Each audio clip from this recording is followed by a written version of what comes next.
to? Diablong buwang ka talaga, Eva! Palpak! Akala ko pa man din, yung halimaw mo na yan ang tatapos sa Power Kids! Bakit? May ganun ba tayong pinag-usapan? Di ba wala? At saka si Gustin na naman ang gustong makuha, di ba?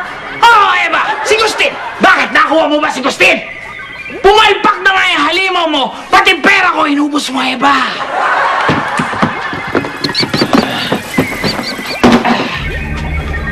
Wow! Sila! Atin ba yan, boss? Hindi, Eva! Wala kang kakainin ngayon kasi palpak ka! Hindi, ano gagawin mo dyan? Oh,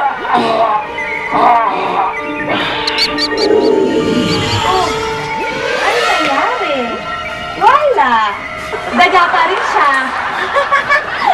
Palpak ka talaga, Boss Donald.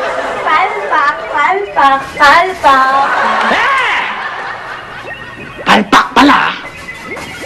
Sa susunod na Sabado, makikita mo ang epekto ng dagang yan.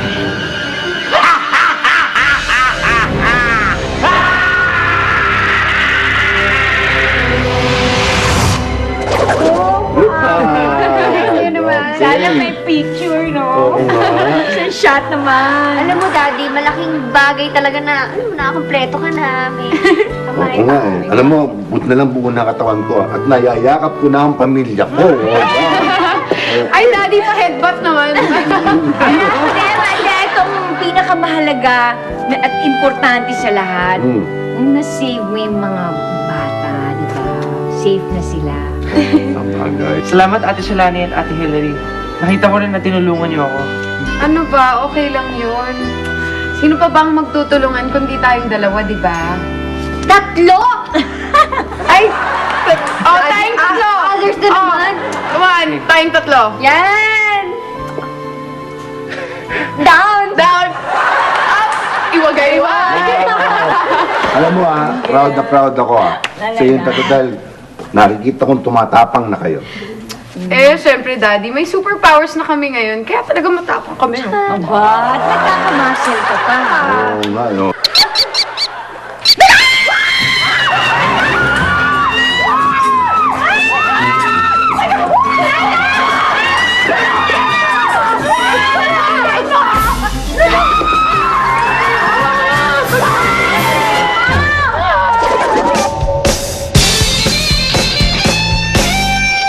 Kaya ng powers, lahat ay kaya mo. Kaya ng powers, lahat magagawa mo. Kaya ng powers, walang aatasa. Kaya ng powers, para sa sanlibutan.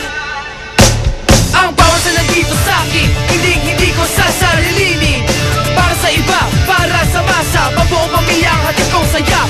Huwag ka na kumontra para bumongga. Huwag ka na mag-ambisyon pag di kontrabida.